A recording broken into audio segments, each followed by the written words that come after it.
nessa jornada que nós estamos fazendo no breve catecismo, chegamos então, estudando os 10 mandamentos, ao 9º mandamento.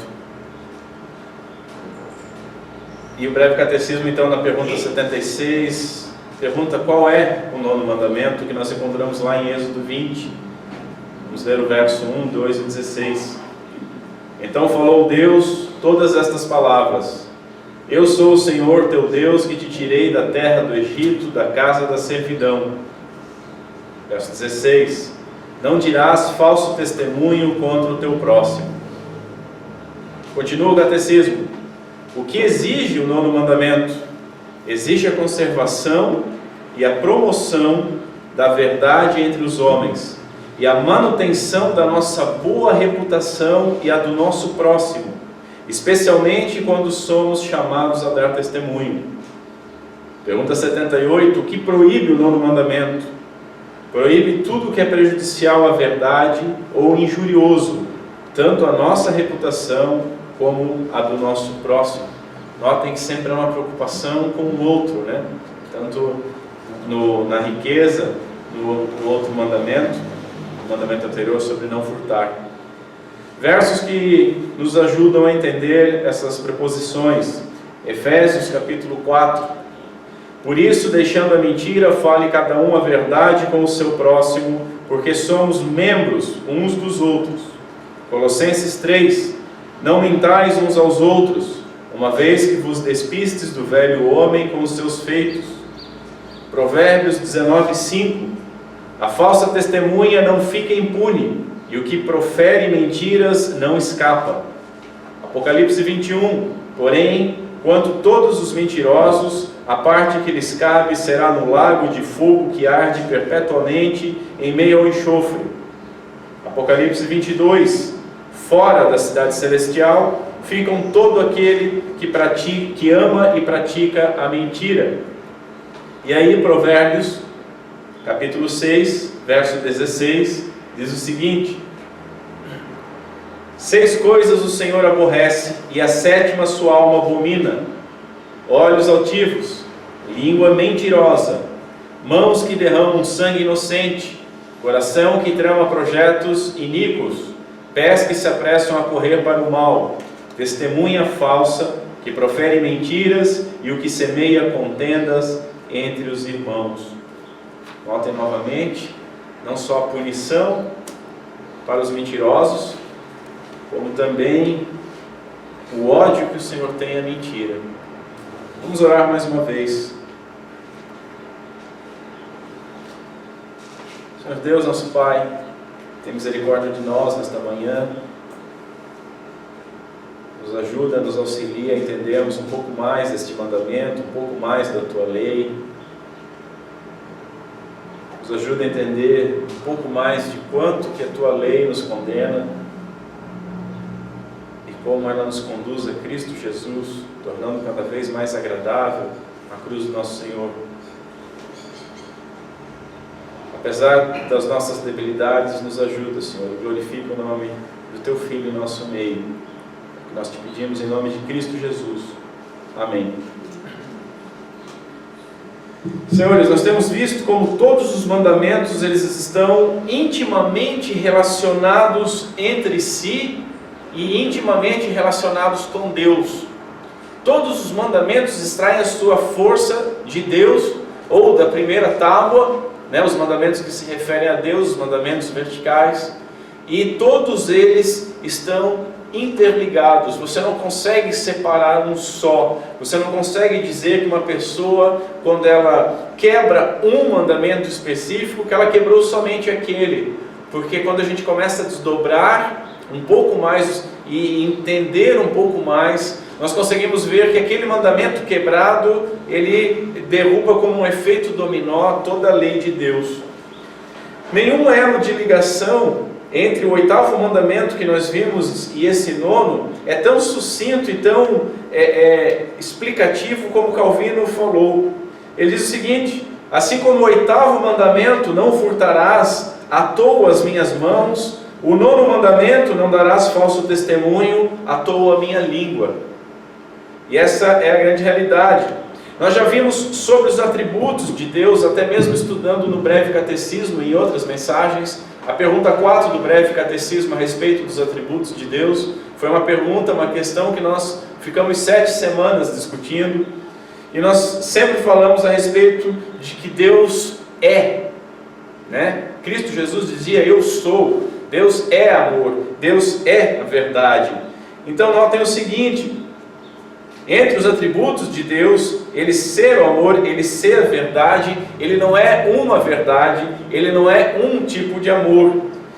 Da mesma forma, Deus não fala a verdade. Entendam isso.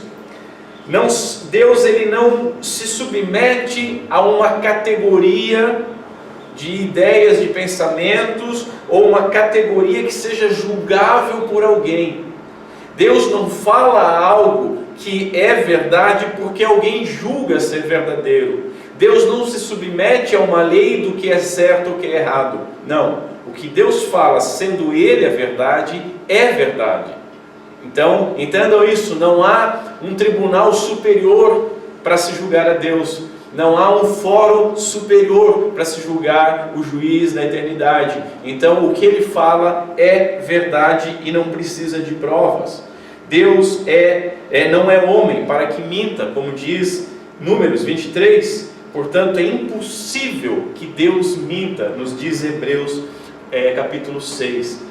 É a natureza de Deus. Assim como Deus é amor, Deus é justiça, Deus é verdade. E é impossível, e Deus é santo. Então é impossível que Ele peque, é impossível que Ele minta, é impossível que saia da sua boca alguma coisa que possa ser avaliada como mentira.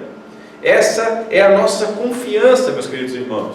Nós temos fé em Deus porque Ele não é homem, porque Ele não se arrepende, porque Ele não volta atrás da sua palavra, porque Ele não mente. E o que Ele diz que é, de fato é. Isso se estende à redenção. Se Ele disse que nos salvou em Cristo Jesus e que o sacrifício de Cristo na cruz do Calvário foi suficiente para limpar todos os nossos pecados, isso é verdadeiro. E essa é a nossa confiança, que o que Ele fala é verdade. Veja, não somente Deus não pode mentir, como diz Paulo em Tito, capítulo 1, como nele não há mentira alguma, não há nem sombra de mentira. Ele é a verdade. E a verdade então é tão importante para Deus, que Jesus Cristo, o Filho de Deus, 100% homem, 100% Deus, o Deus encarnado, o Deus vestindo a nossa carne, Ele é a personificação da verdade. Eu sou o caminho, eu sou a verdade. Cristo Jesus é a verdade. Então, a verdade é tão importante para Deus que quando Ele se manifestou na terra, Ele se manifestou dizendo que era a verdade. Ele se manifestou como a verdade. Mas veja, se nosso Deus, que é o Senhor Deus da verdade, segundo o Salmo 31, Jesus afirmou que Satanás, ele é mentiroso, e ele é o pai da mentira, e que quem mente busca satisfazer os seus desejos, quem mente busca copiar as suas obras, as obras do seu pai. Ele trabalha isso em João capítulo 8, verso 44. Agora veja o seguinte: Cristo, que é a verdade e a vida, é o caminho e é a verdade encarnada e a vida encarnada. Lembra de 1 João? E a vida se manifestou e nós tocamos nela. Ter Ele é ter vida. Essa é a vida eterna. Quem tem a Cristo jamais morrerá, ainda que morra fisicamente, mas tem a vida, porque passou da morte para a vida. Agora esse Cristo que é verdade, que é vida, Ele foi condenado à morte pela mentira daqueles que têm por pai a Satanás. Cristo foi condenado por um falso testemunho. Falso testemunho daqueles que têm por pai a Satanás. E por isso ele foi morto pela obra daquele que é homicida desde o princípio. Entendam essa luta. A verdade sublime, a verdade das verdades, a verdade da qual deriva todas as outras verdades, ela foi condenada por um falso testemunho. Mateus capítulo 26, verso 59 diz assim: os principais sacerdotes e todo o sinédrio procuravam algum testemunho falso contra Jesus, a fim de o condenarem à morte. Notem como a mentira está sempre presente nas coisas mais importantes, a mentira e a morte. Notem ainda que a desobediência a Deus Pai no Éden, quando Adão e Eva desobedecem à ordem do Pai, eles são tentados, e nessa tentação, para roubar, porque eles roubaram o fruto que não era deles, essa tentação vem de uma mentira. Eva até disse para a serpente: olha, Deus falou isso e isso. E a serpente diz: não, não é verdade, não vai acontecer isso. A mentira estava presente então também no Éden. Eva cobiça, Eva rouba o que não lhe pertence, e então ela e Adão assassinam toda a humanidade, toda a raça humana. Notem que a mentira está no Éden, notem que a mentira está no Calvário. Por que mentimos? Por que será que nós mentimos? Ninguém gosta de um mentiroso, essa é a grande realidade. Mas por que nós mentimos? Nós muitas vezes racionalizamos as nossas mentiras com razões que nos parecem lógicas, fazendo então a mentira ser mais atrativa que a verdade. Se não sempre, pelo menos em alguns casos. Não, poxa, eu precisava, era necessário eu ter feito isso, eu ter falado isso. Ou dito de um outro modo, nós mentimos porque nós somos orgulhosos e egoístas. Mentimos porque tememos mais os homens do que a Deus. Essa é a grande realidade. Nós tememos a nossa reputação diante dos homens, nós tememos a nossa responsabilidade diante dos homens, nós temos medo das consequências dos nossos atos diante dos homens, nós temos medo do que os homens vão pensar de nós, se nós não mentirmos em algumas coisas, em algumas desculpas, né? Nós mentimos e temos medo da quebra da responsabilidade que nós assumimos com algum homem, mas nós esquecemos que Deus está sempre presente. Nós esquecemos que toda mentira é uma mentira a Deus. Nós esquecemos que importa não mentir. Tememos mais os homens. Temos mais preocupação com o que um homem vai pensar de nós do que aquilo que Deus pensa de nós. Temos mais preocupação e muitas vezes racionalizando as nossas mentiras em não decepcionar o homem, mas não encontramos problemas algum em decepcionar a Deus, em quebrar a lei de Deus. E se é pela verdade que o Espírito Santo santifica a nossa alma, como Cristo disse, nós substituímos essa santidade ficando semelhantes ao pai da mentira, imitando as suas obras.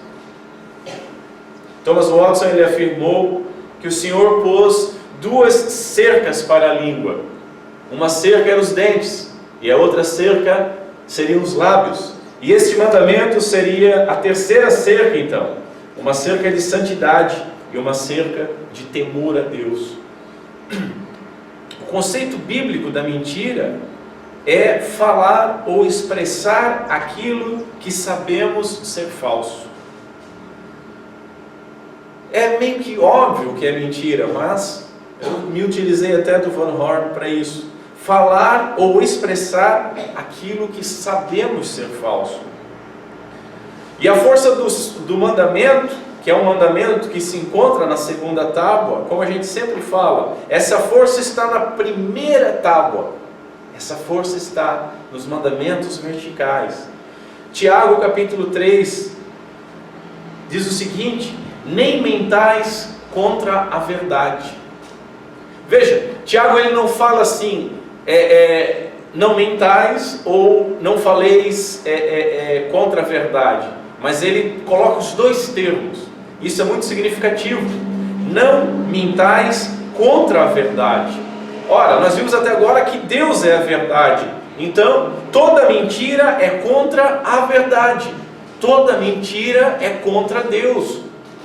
Quando você mente a qualquer pessoa, você está mentindo àquela pessoa e a Deus. E principalmente a Deus. Portanto, ainda que a conotação mais grave do mandamento seja o falso testemunho, ele inclui todos os pecados semelhantes. Nós fomos chamados para sermos santos, como a verdade é santa. E sendo adotados e pertencendo à verdade, sendo adotados pela verdade, é a verdade que nós devemos imitar.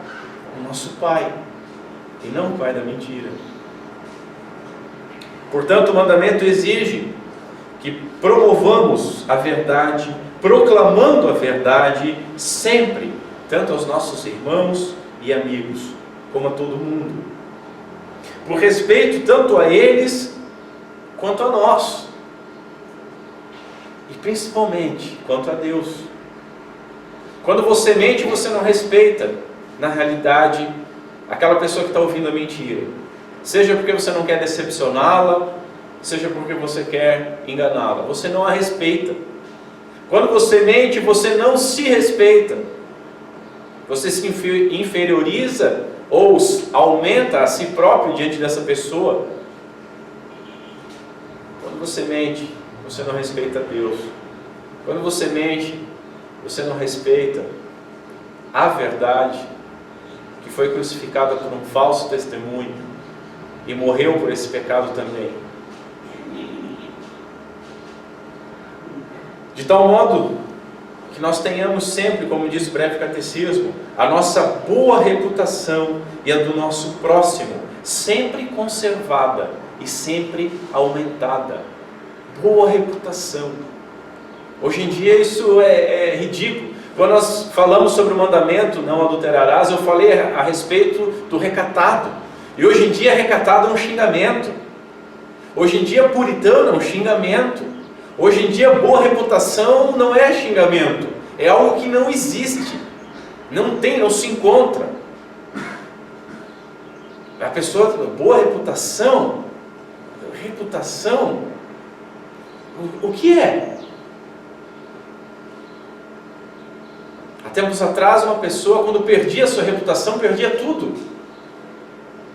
Hoje em dia, nós estamos na era do quebrar tabus. E no quebrar tabus, quebramos reputações. E quebrando reputações para mostrar que nós não estamos presos e não somos tacanhos, a sociedade perdeu um ponto de referência. Nós devemos falar a verdade para que tenhamos boa reputação e para que o nosso próximo tenha uma boa reputação e para que ele tenha uma boa reputação a nosso respeito, um conceito a nosso respeito de boa reputação, e que nós preservemos a sua boa reputação. Muitas vezes falamos e proclamamos coisas que denigrem a reputação do nosso próximo. Muitas vezes, como vimos em Doeg, lá em 1 Samuel, com verdade, mas falando aquela verdade, nós acabamos com a reputação do nosso próximo. E pior que tudo, muitas vezes com mentiras. Nós devemos ser o oposto da maioria da classe política que nós encontramos hoje. A classe política está totalmente desacreditada, de tal modo que temos um candidato que quase que ele não tem muito para falar. A única coisa que ele pode dizer é: eu não sou corrupto, me chamam de corrupto. E aí a honestidade virou uma qualidade excepcional.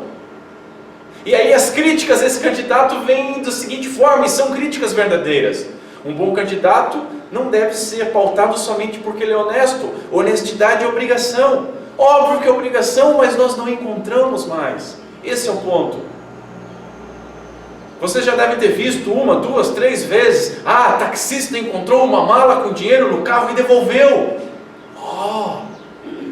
Gari encontrou uma carteira e devolveu. E aí começa com aquelas coisas, começa com aquele papinho. Olha, um gari, uma pessoa de baixa renda, uma pessoa com dificuldade, tem 6 filhos, 5 estão doentes, a mulher está doente e tal. E ele devolveu, como se ser pobre fosse motivo para ser ladrão.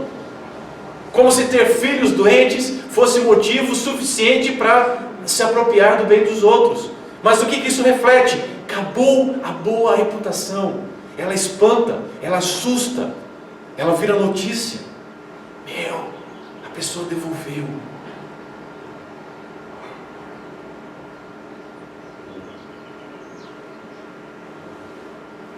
Nós devemos ser o oposto da maioria da classe política que está desacreditada. Nós devemos promover, sobretudo, a verdade. E sobretudo na igreja. Sobretudo na igreja, meus irmãos. Crentes e pastores, eles estão tão desacreditados quanto os políticos. E nós vemos essas coisas e não choramos. Muitas vezes ainda zombamos. E não estou falando só de vocês, estou falando de mim principalmente. Muitas vezes zombamos, muitas vezes vimos essas coisas e vamos assistir um programa de comédia, ou vamos fazer alguma outra coisa, como se nada tivesse acontecido. Quando nós, como um corpo místico de Cristo, deveríamos chorar. Deveríamos chorar. Crentes e pastores, hoje, são tão desacreditados contra a classe política. Promessa de campanha político falando, todo mundo, isso é mentira. E nós encontramos as mesmas repercussões no que um pastor ou um crente fala. Antigamente, você dizer que era crente, é uma pessoa séria. Eu posso alugar uma residência para essa pessoa, eu posso emprestar dinheiro para essa pessoa, ela segue os princípios de Deus. Veja, o pecado está desde o Éden, isso não modificou, mas está tão descarado e a igreja está tão corrompida, o joio está crescendo tanto, que quando nós encontramos trigo dentro da igreja, nós também nos espantamos. E quando o trigo é encontrado dentro da igreja, o joio se estremece e aponta o dedo. Um santarrão, um puritano. Ele acha que é mais justo que nós. Nós temos que repensar muitas coisas. E hoje quando uma pessoa diz, eu sou cristã. E geralmente quando você encontra uma pessoa dando carteiraço que é cristão, olha, meu amigo, eu fico com os 2 pés atrás. Você está contratando um pedreiro. Você quer saber o que ele vai gastar de cimento e de repente ele, não, porque eu sou crente e aí lá na igreja. Eu não perguntei isso. Eu nunca encontrei uma pessoa que desse esse carteiraço dizendo que é crente que não me decepcionasse. Esse é o fato, essa é a realidade.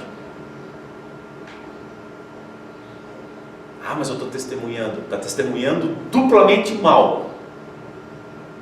Duplamente mal. Bom seria se a pessoa dissesse assim, escuta, você é tão diferente, por acaso você é cristão? E voltasse aquele valor antigo. Mas hoje não, hoje a pessoa diz, eu sou cristão. De cara, para dar o carteiraço.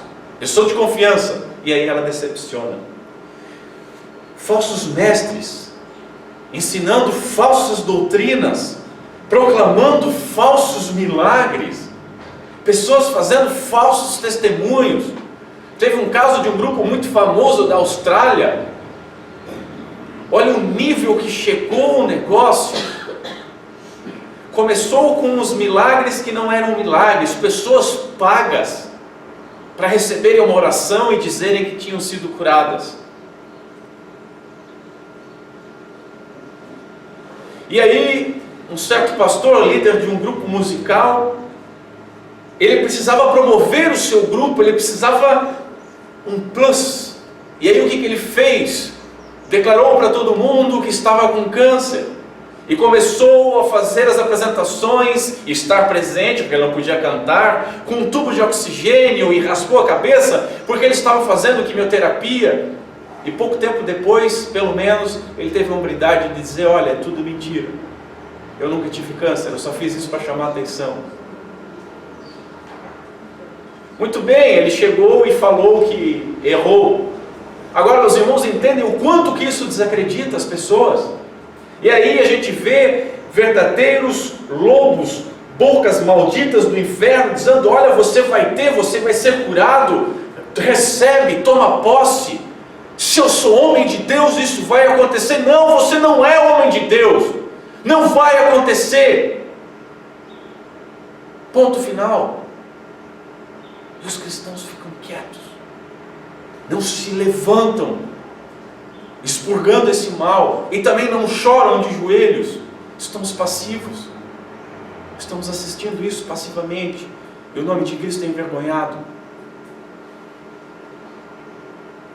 Falsos mestres, falsas doutrinas, e falsos milagres, e falsos testemunhos, eles devem ser desmascarados.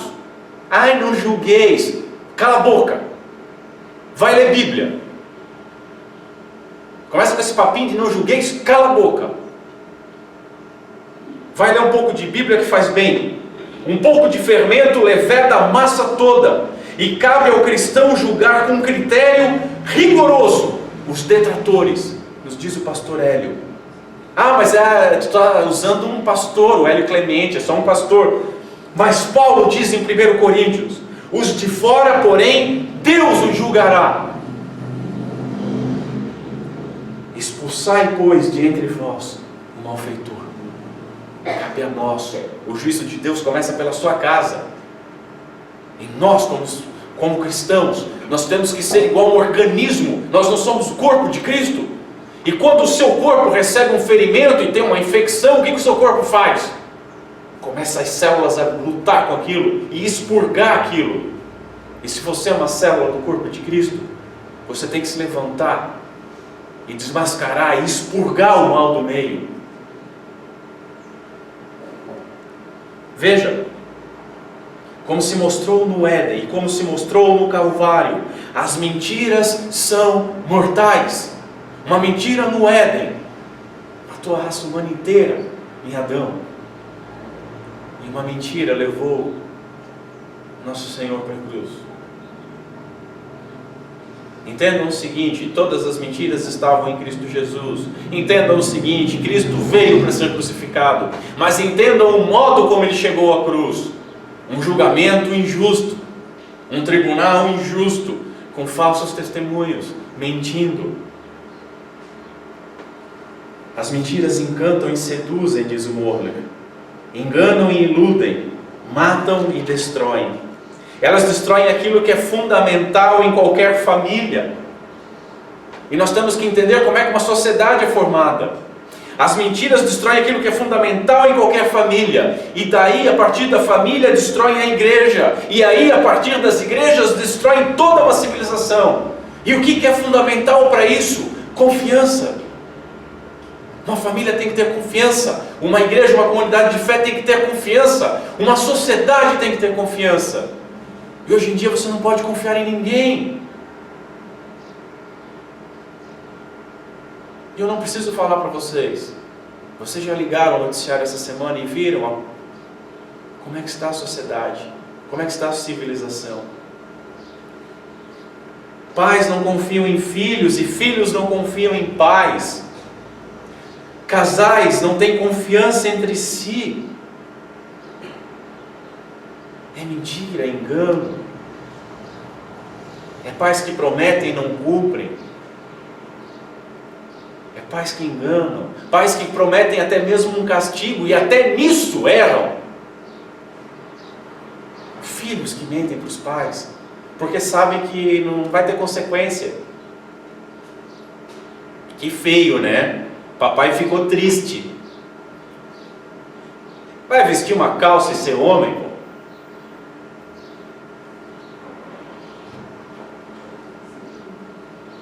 Pô? Pais não confiam em filhos, filhos em pais, casais não têm confiança entre si. Nós não confiamos mais em professores, não podemos confiar em professores.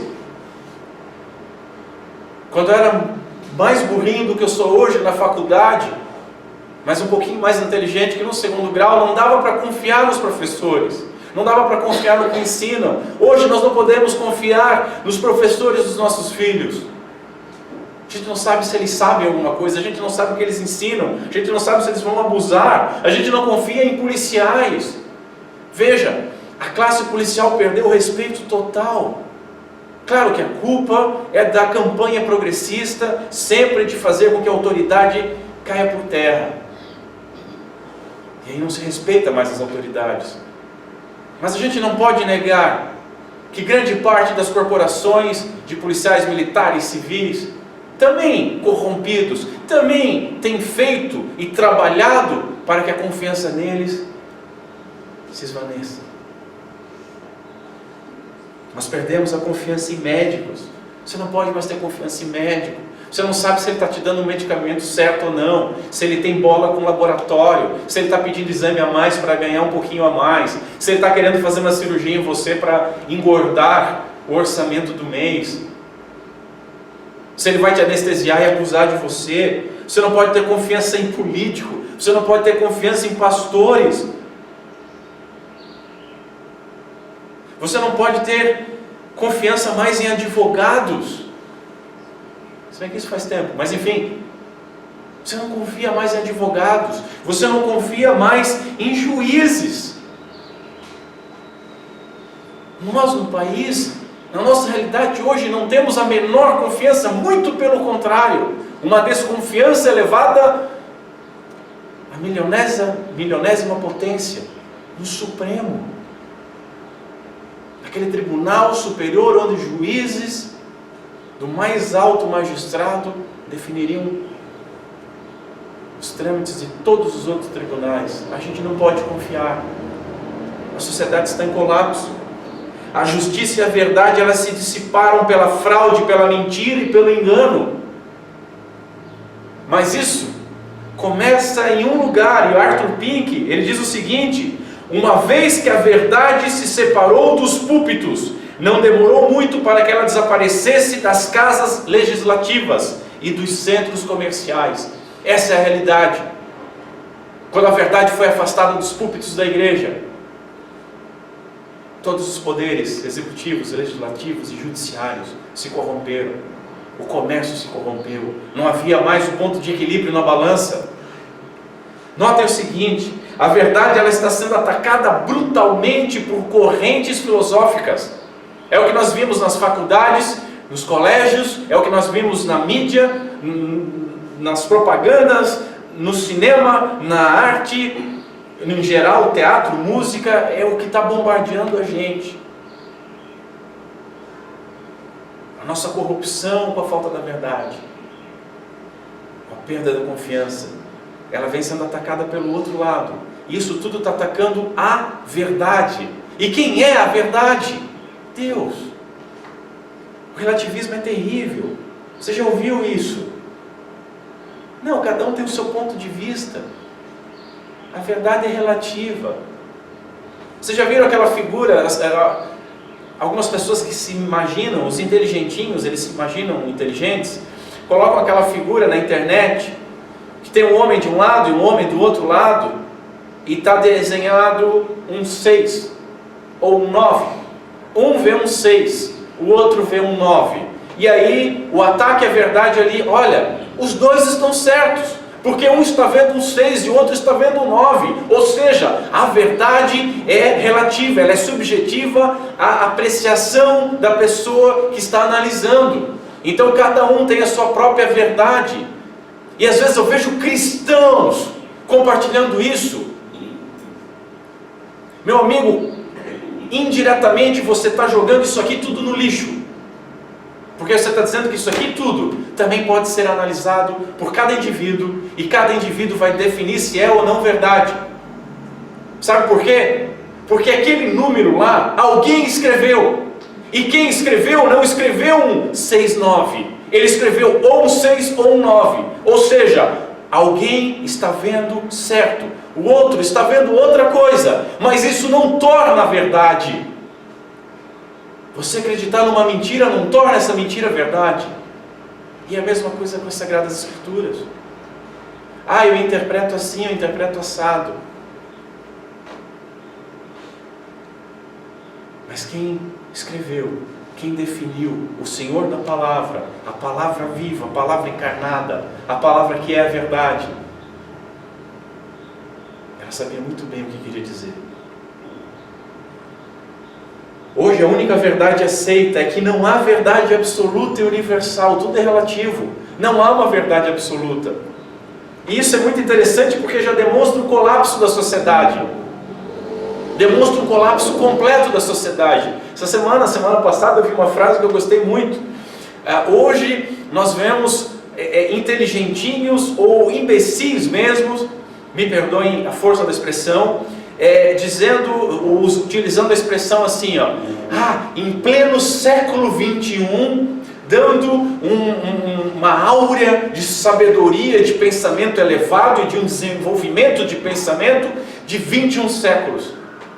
Eu fico imaginando Sócrates, Platão, Aristóteles, observando esses inteligentinhos, dizendo em pleno século 21, com a corrupção total do ensino, da inteligência, grupos e grupos e grupos sendo formados anualmente em todas as faculdades, sendo analfabetos funcionais, não sabem ler, não sabem entender, não sabem pensar, não têm capacidade de pensar, foram formatados desde o berço, e o comunismo sempre pregou isso. As crianças não são nossas, as crianças são do Estado, elas servem ao Estado e não aos pais, elas não pertencem aos pais. Você não lembra de nada de obrigar agora mais um ano e obrigar 4 anos ir para a creche? Se você não consegue associar isso, talvez o seu pensamento também tenha sido afetado por essa doutrinação. Não há uma verdade absoluta. Olha, quando alguém diz assim, não há verdade absoluta e universal, ou tudo é relativo, você diz, mas então isso também é relativo. Não, isso é verdade. Pronto, caiu por terra tudo. Tudo virou farofa. Porque eles acreditam que não há uma verdade absoluta. A única verdade absoluta é que não há verdade absoluta. É uma soma de zero. É zero elevado a zero. É nada. Ou em pleno século 21. Deixa eu ler para vocês um trechinho do Nietzsche, filósofo do caos, o ateu preferido de muitos ateus, de muitos cristãos. Mas ele escreve coisas sensacionais para nós analisarmos. Ele escreve o seguinte: então o que é a verdade? Prestem atenção. A verdade é uma série mutável de metáforas, metonímias e antropomorfismos. Em suma, um resumo das relações humanas que foi poética e retoricamente intensificado, transmitido e embelezado, e o qual, após muito uso, parece ser estabelecido, canônico e obrigatório ao povo. Entenderam? Isso pode se aplicar a qualquer verdade, principalmente as Escrituras Sagradas. E ele continua: as verdades são ilusões que esquecemos serem ilusões. Assim, dessa forma, nos assusta, né? Mas nós somos bombardeados por essa ideia o dia inteiro e não nos assustamos. Ou seja, assim como hoje nós estamos vendo a respeito da sexualidade, porque o grande tema em voga é a sexualidade. O grande tema em voga agora são homens e mulheres trans, aquelas pessoas que não se aceitam, mas querem que a sociedade as aceite, né? Não tem mais problema nenhum no mundo. Assim como a sexualidade, a verdade para esses relativistas é uma construção social, ela não existe.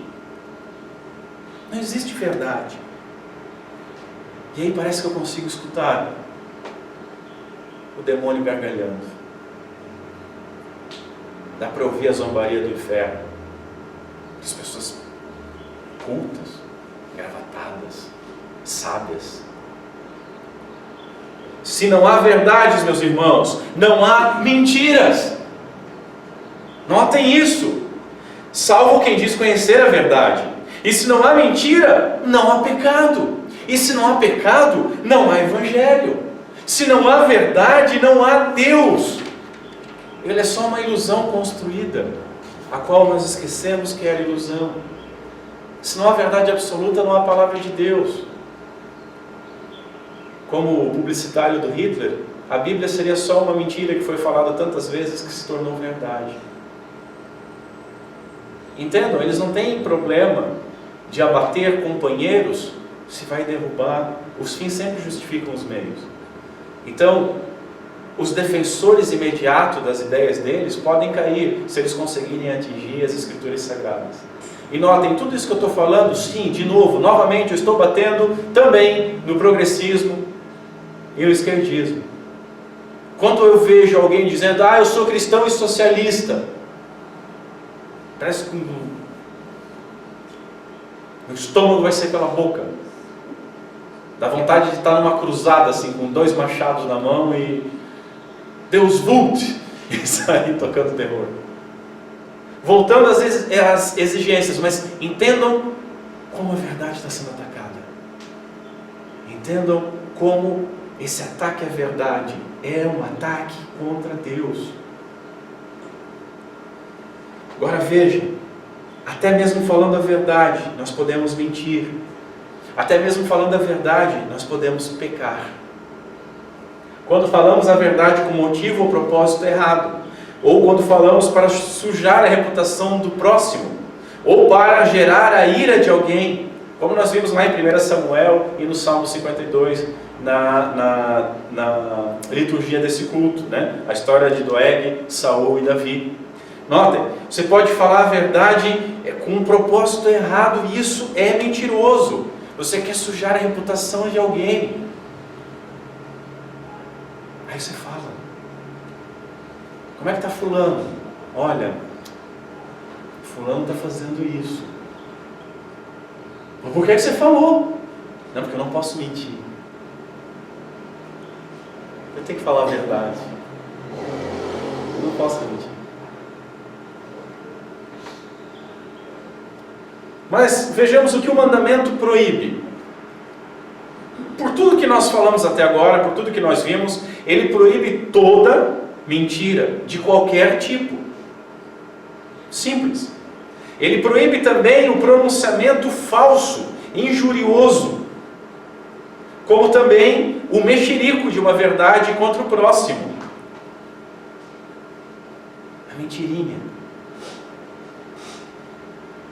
Hoje de manhã eu ainda vi uma que eles estavam proclamando, que eu pensei, eu não posso esquecer esse exemplo, mas esqueci. Mas quando se atrela algo que a pessoa não fez a essa pessoa, e aquilo se espalha, você espalha porque você tem que falar a verdade, e aí você acaba com a reputação da pessoa sob uma mentira, e por mais que seja provado que não foi o fato daquilo, você nunca mais consegue limpar a reputação da pessoa. Pronunciamento falso, injuriar o outro. Veja, levantar falsos boatos é pecado, proclamá-los também. Isso se dá muito, meus irmãos, na internet. Acreditar em mentiras e passar à frente, sem você verificar se é verdade, é pecado, você está sendo mentiroso. A internet está sendo, porque... Eu ia dizer um negócio, mas não posso dizer. Principalmente talvez por falta de cultura, ou às vezes algumas pessoas pela inclusão social na internet, pessoas não preparadas para analisar informações, enxergam alguma coisa, encontram alguma coisa na internet, ao léu de uma mensagem do WhatsApp, puxa, é verdade. É verdade. Olha, o Temer, ele está loteando a Amazônia, ele vai vender a Amazônia no eBay. E aí eu tenho que proclamar isso. É verdade. A mãe do Jair Bolsonaro diz que ele sente vergonha dele. Está aqui, tem até uma foto de uma senhora, não junto com ele, mas proclama. Um cara que nem a mãe gosta. Olha, o pastor fulano de tal, ele está com problema com a justiça, porque aqui tem um policial falando com ele. E proclama. Às vezes o cara está orando pelo policial. E aí aquilo vai, toma fins de verdade. E muitas vezes a gente encontra isso nos sites que a gente esperava ser verdade. Entendam, queridos, portal de notícias é pior do que revista tititi, essas revistinhas de fofoca. É pior do que você juntar 15 adolescentes de 12 a 13 anos para fazer informação. Aquilo não é verdade, nunca. Quando tem algum lampejo de verdade, foi tão massacrado pela lógica, pelo português, que já não é mais verdade. Não passe isso à frente. Segura, analisa, espera. Puxa o freio de mão, porque senão você está colaborando com a mentira. Nós fomos alvos por uma pessoa, por um erro, coitado, mas demorou para acontecer. Aí uma foto de um carro metralhado, tiraram no juiz Sérgio Moro, e aquilo começou a ser pipocado. E quando você abria uma imagem, era uma imagem de pornografia ainda. Mas veja, a pessoa ficou tão encantada com aquela notícia que ela teve que passar. Ela não sabia se era verdade ou não. Ela está mentindo. Esquece a pornografia. Ela está mentindo. Nós temos que analisar. Sempre. É levantar um falso boato, ou passar ele à frente, acusar alguém falsamente, sem provas. Se não tem provas, não dá para acusar. Se você não viu, se você não sabe, não dá para falar. Eu ouvi. Eva ouviu a serpente. Olha o que deu. Não adianta você dizer que ouviu. Subornar não precisa nem falar, né? Você pagar para alguém mentir em teu favor, adulterar a assinatura, enganar para o benefício próprio. O enganar eu vou falar mais à frente, mas deixa eu botar o carro na frente dos bois. Ou ocultar, né? Você vai vender um aparelho de som, 2 anos tem. A pessoa pergunta para você, poxa, como é que ele está? Está novo, praticamente novo. Eu usei uns 6 meses só. Você está falando a verdade. Você só não falou que os outros 1 ano e meio ele ficou numa assistência técnica.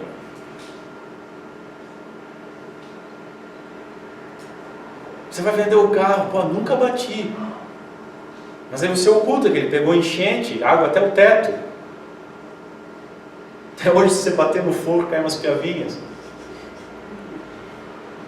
Eu não menti, ele não perguntou se pegou enchente, ele perguntou se foi batido. Descobrir as falhas alheias, desnecessariamente, fofocar. Sabe que tem muita igreja. Olha, nós temos que orar pelo irmão tal. Eu descobri que ele está adulterando e nós temos que orar pela vida dele e do casal. É boca do inferno. É boca do inferno. Ora, meu. Se quer chamar mais alguém para orar, diz, olha, eu creio que nós devíamos orar por fulano. Por quê? Porque nós deveríamos orar por fulano. Porque em 1 Samuel diz, longe de mim deixar de orar por vós. Então, vamos orar por fulano. Pode ser? Mas por que não? Tu não serve para orar por fulano. Deixa. Procura outro. Perguntou 3 vezes o que? Se afasta. Não pertence ao corpo. Desculpa. Ou se pertence, não entendeu ainda. Aí repreende primeiro. Depois você afasta. Né? Descobrir as formas. A gente no pastoreado, as pessoas vêm e abrem o coração. A gente não precisa fazer aquele voto de silêncio de padre, que é o confessionário, eu não posso dizer. A pessoa fala, tem que morrer ali. Mesmo sobre julgamento, morreu. Não é para falar, não interessa para ninguém. E aí às vezes a pessoa procura um pastor, aí ela fala um problema que ela vai toda envergonhada, assim, ela fala chorando aquilo. Não, pode ficar tranquilo, isso nunca vai sair daqui. Ela chega no outro dia na igreja, aí vem o irmão mais piedoso ainda, abraça, não, eu sei, o teu problema é difícil, nós vamos orar. Acabou a confiança. Acabou a confiança. Isso acontece. Mentir para cobrir falhas ou faltas ou coisas que não fizemos. Por que você não veio? Ah, eu estava com dor de cabeça. Diz, não, olha, eu não estava a fim de ir, minha culpa, eu sou um relaxado, me perdoa, assume pelo menos. Quando é que você entrega isso? Segunda-feira. Você sabe que não vai entregar nem na segunda do próximo mês, não vai dar. Então segunda-feira está lá. Eu vou fazer isso para você na terça. Não, pode deixar que eu arrumo tudo para quarta. E vai mentindo. Coisas que você não fez. Por que você não fez tal coisa? Ah, eu não achei. Diz, eu não fiz. Se você teve coragem de falar que ia fazer e de não fazer, tenha coragem de dizer que não fez. Não encubra com uma mentira. Quebrar promessas feitas a homens ou a Deus. Como nós somos bons nisso. Antigamente o contrato, até hoje nos Estados Unidos, sabe como é que faz um contrato? Você puxa uma folha de papel e você escreve: essa empresa é 50% minha, 50% do Ivan. Os dois assinam. Aquele papel vale em qualquer tribunal. Não precisa reconhecer firma. Não precisa ir para cartório carimbar. Aqui a gente vai e os caras ainda adulteram isso. A última vez que eu falei que eu ia fazer um negócio na confiança, do fio do bigode, a pessoa me enganou. Perde a confiança. Mas principalmente, quebrar contratos de negócios, castigos, como eu falei, e quebrar promessas de casamento. Você faz um voto perante a igreja, perante a sociedade, perante a família, perante o seu cônjuge, perante Deus. E aí você quebra esse voto. Isso é mentira também. Além de tudo, é mentira. Você mentiu aquele dia. Isso é muito sério. As pessoas que incluíram os filhos no pacto, se comprometeram sob juramento, que iam preservar, educar e disciplinar nos caminhos do Senhor. Nunca pegou um caderno do filho. Não sabe o que o filho está aprendendo. Não sabe nem se está indo para a aula. Mentiu. Pastores, diáconos, presbíteros. Não, principalmente em igrejas confessionais, como é o nosso caso. Eu prometo seguir fielmente as Escrituras. Prometo seguir e defender fielmente as confissões. Não leem as confissões. Não se interessam. Contradizem. Eu sei de uma comunidade que uma semana depois de fazer esse juramento, os caras, não, veja bem, é confissão. Perdeu o crédito. Ó, não dá. Não dá para ter confiança em mentirosos. Quer ver outra coisa? Puxa-saquismo. Puxa-saquismo é mentira. Ai, como você está linda. Mulher, principalmente, né? Ai, como você está linda. Louco para dizer... Depois chega e diz ainda para os outros: meu, tu estava feia, meu Deus, que miséria, que alegria de ver que ela está mais velha que eu. Ai, como você está linda, amor. Gente feia que publica foto na internet para compartilhar. Aí você vai ler os comentários, às vezes você vai até de zoeira. Ai, linda! Ah não, mas Alberto, agora você errou, porque a beleza é interior. Não, eles não estão falando de beleza interior. Ai, princesa, linda! Cada dia mais bela. A gente vai falar a respeito, eu tento lembrar disso quando a gente chegar a respeito de um tipo de mentira. Mas puxa-saquismo, elogiar ou depreciar demasiadamente, tanto a nós como aos outros. Ah, puxa, eu faço, eu aconteço. É mentira. Aqui entra a falsa espiritualidade também. Você se fazer aquilo que não é. E por fim, pelo tempo que está estourando, ocultar algo com a intenção de enganar. Que foi aquilo que eu falei do carro, dos negócios, né? Você oculta alguma coisa para enganar. Claramente para enganar. Você pode dizer até, deixa eu dar um outro exemplo, você pede para levar um material até numa empresa. Aí a pessoa pega o material e ela até vai à empresa. Mas no meio do caminho o material, que era de papel, caiu numa poça d'água e se perdeu. E aí a pessoa é questionada. Você levou o material lá? Levei. E ela falou a verdade. Ela levou. Mas ela só ocultou que caiu. E ela mentiu porque ela sabia que a pergunta levei o papel chegou lá. Ela disse, não, levei, eu fiz o ato. Eu não menti, eu não posso mentir. Mas mentiu. Agora observe uma coisa. Isso é muito importante. Eu vou citar o exemplo de uma igreja no Kentucky, em 1803, na América. Houve uma controvérsia a respeito da mentira que acabou numa divisão da igreja. A controvérsia era a seguinte, claro, em 1803 havia ainda disputas com indígenas lá, e a pergunta que foi feita foi o seguinte: se um índio entrasse, invadisse a sua casa e perguntasse onde é que estavam os seus filhos, e claro, obviamente ele ia matar os seus filhos, você diria onde estava ou não? Irmãos, acreditem, que Deus me ajude.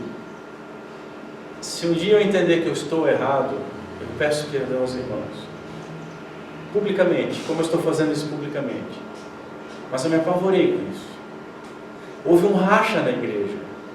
Metade da igreja disse o seguinte: não, eu mentiria, eu não falaria onde está o meu filho. A outra metade, eu não posso mentir. Eu não posso mentir. E aí se separaram. E eu me separaria com um lado que mentiria, porque eu também mentiria. Veja bem, você pode até dizer: eu não posso mentir para pecar. Não, de maneira alguma. Mas eles vão morrer, vão ser mártires. Querido, antes de ser mártir, nós temos a lei de Deus, e nós vimos o mandamento de não mandar, e nós vimos a responsabilidade que nós temos a respeito da vida do próximo, da integridade do próximo. Nós não podemos quebrar um mandamento para obedecer outro. Isso é assustador. Que Deus me ajude, eu já falei, mas eu mentiria. Eu protegeria a minha esposa, eu protegeria a minha família, meus filhos, eu protegeria a minha igreja, eu protegeria amigos com uma mentira se isso fosse verdade. Assim como um trabalho no dia de domingo pode ser uma obra de piedade. Você pode quebrar o Shabá no domingo com uma obra de piedade. E se você não quebrar o Shabá com uma obra de piedade, você é culpado disso. Da mesma forma, você não proteger, sério, eu ficaria extremamente apavorado com alguém que dissesse: imagine a situação, bandido entrou na casa, você tem uma filha adolescente e a sua esposa, elas podem ser abusadas e mortas. Tem mais alguém na casa? Eu não posso mentir. Elas estão no próximo cômodo. Por favor, seja gentil. Não tem ninguém. É aquela mesma controvérsia do suicida, sabe? Se o cara morre num suicídio, ele está condenado. Mas se o cara me matar, eu morri mentindo, então eu vou para o inferno. Cara, você nem creu em Cristo se você tem esse medo. Não tem ninguém em casa. Estou sozinho. Veja, a Bíblia, vamos para a Bíblia, vamos parar de falar do que eu acho, porque no púlpito não é lugar para o que eu acho. Mas eu não estou falando basicamente o que eu acho, eu estou falando basicamente o que eu creio pelas Escrituras Sagradas. Então vamos para as Escrituras Sagradas. O que acontece lá no livro de Êxodo? O livro de Êxodo trata muito tempo de Faraó, mas o livro de Êxodo não traz o nome de Faraó. Mas o livro de Êxodo traz o nome das parteiras hebreias. O nome delas é Sifrá e Puá. Deus deixou registrado o nome dessas parteiras e não do faraó. E por que o nome delas está registrado? Porque elas mentiram para preservar a vida dos meninos. O faraó tinha dito: matem todos os do sexo masculino, porque o povo está crescendo demais e logo vai tomar o Egito. Deixa só as mulheres. É a mesma coisa que a liberação de aborto nos Estados Unidos. Começou para controlar o número de negros. Lá era para controlar o número de judeus. Mas as parteiras hebreias mentiram. Não, quando a gente chega, as mulheres já deram à luz, elas são muito fortes. E notem o seguinte, sem elas, não haveria Moisés. E aí não haveria lei. Note o seguinte, Abraão, em Gênesis 12, em Gênesis 20, Abraão é questionado sobre Sara, sua esposa. É minha irmã. E aí você pode encontrar aquele cara que vai dizer assim, não, mas veja bem, havia na árvore genealógica dos dois, eles eram praticamente irmãos por parte de pai ou de mãe, sei lá, e então ele não mentiu, ele só falou uma coisa. Entende a gênese da mentira, tentando justificar por uma brecha na lei. Não, ele não mentiu, ele só ocultou que era a esposa. E ensinam isso querendo dizer que nunca pode mentir. Não, ele mentiu, porque a pergunta dos reis era a seguinte: ela é a sua esposa? Essa era a pergunta, porque ela é bela e eu quero ela para mim. E Abraão disse: não, minha irmã. E se não houvesse essa mentira, não tinha Isaac. E aí não tinha Jacó. E aí não tinha Egito. E aí não tinha Moisés. Mas nós encontramos ainda Raabe, nos muros de Jericó, prostituta. Ela também mente. E se ela não mentisse, ela não estaria na genealogia de Cristo Jesus. Uma das poucas mulheres. Se ela não mentisse, não haveria Davi. E não haveria todo o resto. Irmãos, nós sabemos que a mentira mata, que nós devemos dizer a verdade sempre, e que Deus é que julgará cada caso, certo?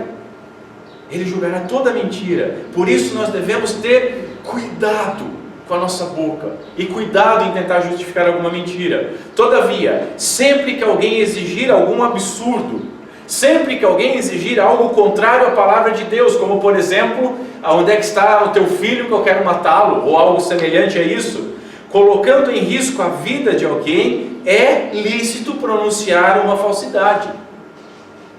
É quase que exigido. E que Deus me perdoe se eu estiver errado, mas eu creio nisso. Imagine, de novo, um ataque homicida, e o cara, não, olha, não, os meus filhos estão naquela sala, tá? Você pode entrar lá. Estava um amiguinho do vizinho, ele foi no banheiro, ali atrás, porque eu não posso mentir. Imagina um soldado sendo capturado.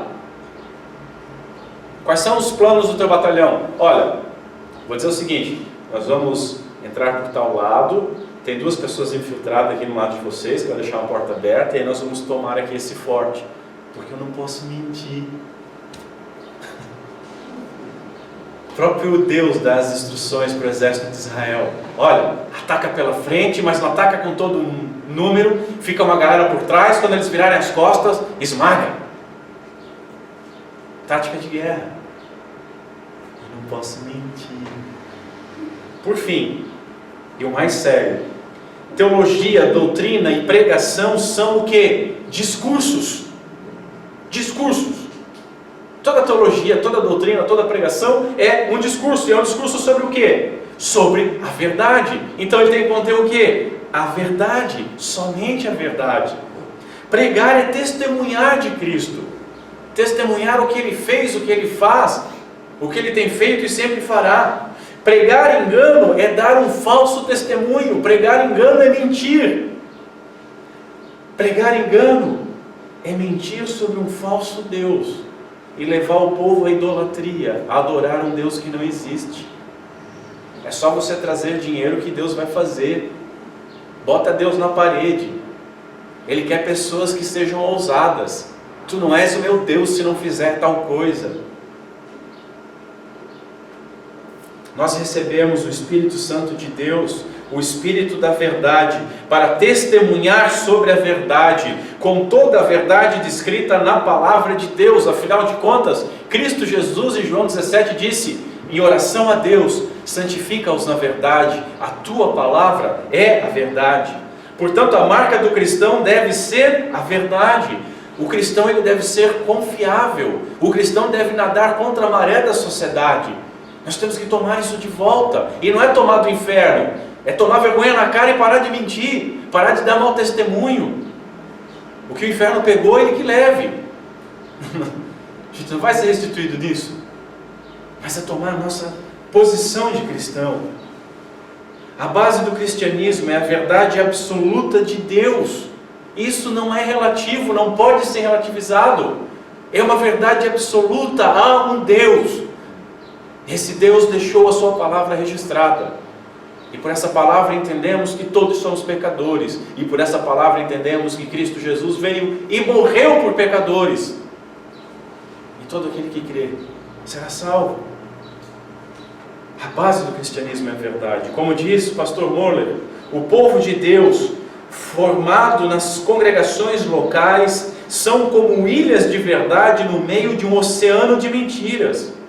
O povo de Deus deve ser a comunidade da verdade. E olha quão afastado nós estamos. Estamos tão desacreditados quanto políticos. O que nós temos feito com Deus? O que nós temos feito com Cristo Jesus? O que nós temos feito com a sua santa palavra? Por isso nós devemos nos erguer contra toda mentira e engano em nome de Deus. Não dá para silenciar. Deus que julga.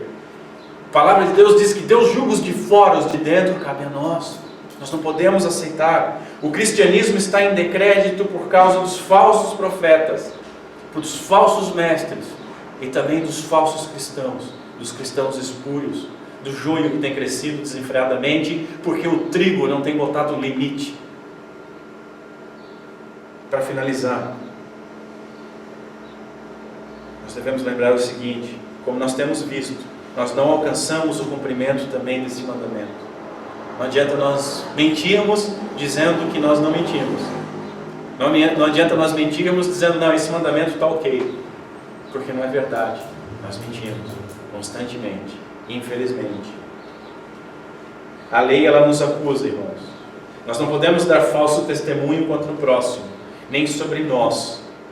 O que é feito quando fazemos pose de mais santos do que somos, ou quando pretendemos ser mais humildes, ou mais qualquer outra coisa que não seja realmente o caso, é dar falso testemunho a nosso respeito. Isso nos ensina Arthur Pink. João nos ensina lá na sua epístola: se nós dissermos que não temos pecado, nós somos mentirosos e fazemos de Deus mentiroso.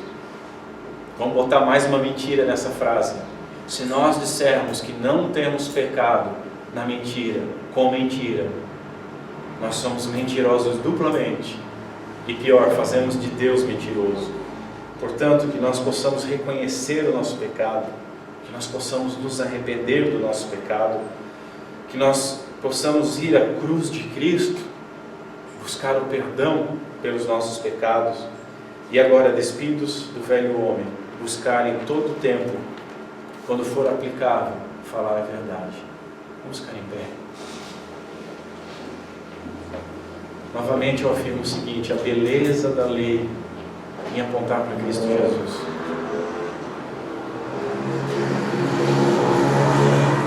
Os machucados que a lei nos causa tornam a cruz de Cristo mais doce. As feridas que a lei nos causa são saradas com o sangue de Cristo. A condenação que a lei nos coloca, Cristo Jesus levou no Calvário, e não há mais nenhuma condenação para aqueles que estão nele. Portanto, que nós nos quebrantemos diante de Deus, peçamos perdão e busquemos de verdade não nos atrelar com as atitudes do pai da mentira. Curva a sua cabeça, vamos orar. Senhor Deus, nosso Pai, obrigado porque a Tua palavra revela exatamente como nós somos. E obrigado porque ela revela a tal ponto que nos torna indesculpáveis. Perdão, Senhor. Perdão pelos nossos pecados que temos cometido. Perdão porque a nossa boca é fraudulenta, nós mentimos, nós enganamos, nós ocultamos, nós fazemos fofoca, nós descobrimos o que não era para descobrir, nós cobrimos o que não era para cobrir. tem misericórdia de nós. Obrigado, Senhor, por fim, a Tua palavra nos aponta que em Cristo Jesus nós obtemos o perdão de todos os nossos pecados. Obrigado, Senhor, porque uma mentira causou a queda, uma mentira causou a crucificação da verdade, mas a verdade na cruz do Calvário sangrou até a morte por todas as mentiras. Nossa mentira foi crucificada lá. Obrigado, Senhor, pela Tua graça e misericórdia em Cristo Jesus. E por fim, Senhor, que o Teu Santo Espírito mude as inclinações e as afeições dos nossos corações. Que nós passemos a temer mais a Ti do que a homens. Que não nos importe mais o que as pessoas pensem a nosso respeito, mas que importe obedecer a Tua vontade, preservar a nossa honra e a honra do nosso próximo. É o que nós te pedimos. Em nome de Cristo Jesus. Amém.